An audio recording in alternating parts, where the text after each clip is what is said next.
नरेंद्र दामोदर दास मोदी ईश्वर की शपथ लेता हूं कि विधि द्वारा स्थापित भारत के संविधान के प्रति सच्ची श्रद्धा और निष्ठा रखूंगा।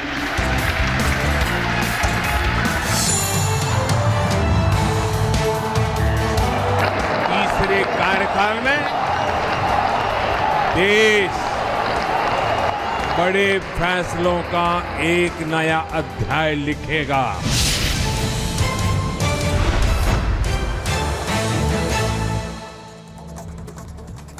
ब्रेक के बाद आपका स्वागत है। इस वक्त आपको बता दूं सिर्फ और सिर्फ लगभग 3 घंटे बचे हैं प्रधानमंत्री नरेंद्र मोदी की के लिए, और बड़ी खबर यह मिल रही है इस बीच शपथ समारोह से पहले बोले अनुराग ठाकुर ने कहा कि तीसरा कार्यकाल ऐतिहासिक होगा। आपको बता दें अनुराग ठाकुर हमीरपुर से चुनाव जीते हैं, सांसद बने हैं, लेकिन अनुराग ठाकुर को इस बार न्योता प्रधानमंत्री आवास में चाय पर नहीं मिला है और माना जा रहा है कि इस तीसरी सरकार में अनुराग ठाकुर हो सकता है मंत्री ना हो तीसरे कार्यकाल में। और मुझे पूर्ण विश्वास है देश नई ऊंचाइयों पे भी जाएगा, तीसरी बड़ी अर्थव्यवस्था भी बनेगा और विकसित भारत का जो हमारा रोड मैप है उस पर हम तेजी से आगे बढ़ेंगे। आज उनके शपथ ग्रहण समारोह में आप देख रहे हैं मेरे यहाँ पर निवास पर जितने मन की बात, विकसित भारत या नमो ऐप से जो लोग जुड़े हुए हैं उनमें से काफ़ी लोग यहाँ पर मोदी जी के शपथ ग्रहण समारोह में शामिल होने के लिए आए हैं। मैं उन सभी का जो नमो ऐप से जुड़े, विकसित भारत के अभियान से जुड़े और जो मन की बात कार्यक्रम में जिनका उल्लेख किया गया उनमें से काफ़ी लोगों को यहाँ पर निमंत्रण भी मिला है, वो आए हैं, उनका बहुत बहुत अभिनंदन और स्वागत भी करता हूँ। देखिए हम पार्टी के कार्यकर्ता पहले हैं। हिमाचल की जनता ने, हमीरपुर संसदीय क्षेत्र की जनता ने मुझे 5वीं बार सांसद बनाया है और 5वीं बार सांसद बनना एक संसदीय क्षेत्र से अपने आप में बड़े मान सम्मान की बात है। भारतीय जनता पार्टी ने मुझे 5 बार चुनाव लड़ने का अवसर दिया, इससे बड़ी उपलब्धि, इससे बड़ा मेरे लिए कुछ और हो नहीं सकता और मुझे लगता है कार्यकर्ता के रूप में पहले भी काम किया, आगे भी करेंगे। मुझे लगता है जिनको भी मंत्रिमंडल में स्थान मिला है उनको मेरी ओर से बहुत बहुत शुभकामनाएं। बहुत पात्र लोग हैं जिनको मंत्रिमंडल में स्थान मिला और वो मोदी जी के नेतृत्व में देश को आगे बढ़ाने में हर संभव प्रयास करेंगे और हम सबका प्रयास यही है कि हमारा भारत आगे बढ़े। भारत महत्वपूर्ण है, मोदी सरकार महत्वपूर्ण है और देश का विकास इम्पॉर्टेंट है। उस सबको लेके हम सब लोग इकट्ठे चलेंगे।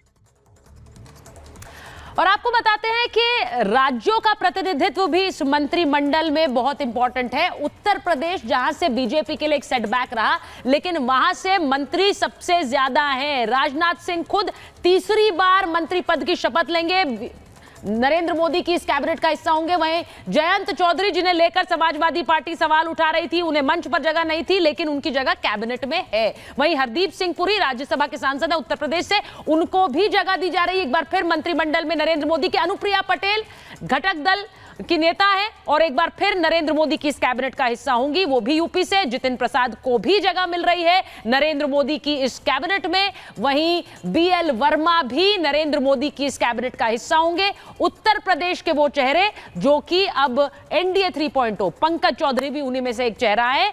तो ऐसे में 9 चेहरे यूपी से। वहीं बिहार का प्रतिनिधित्व भी इस मंत्रिमंडल में बढ़ गया है क्योंकि घटक दल भी बिहार से ही आते हैं, चाहे वो जेडीयू हो और जीतन राम मांझी की पार्टी हो, चिराग पासवान की पार्टी हो। प्रकाश जी हमारे साथ जुड़ रहे हैं। प्रकाश जी, जो जानकारी है हमने अपने दर्शकों को बताई है, जीतन राम मांझी मंत्री पद की शपथ लेने वाले हैं। ऐसे में बिहार से कौन कौन से नेता हैं जिनके नाम पर फाइनल मोहर लग गई है, जरा हमारे दर्शकों को बता दीजिए।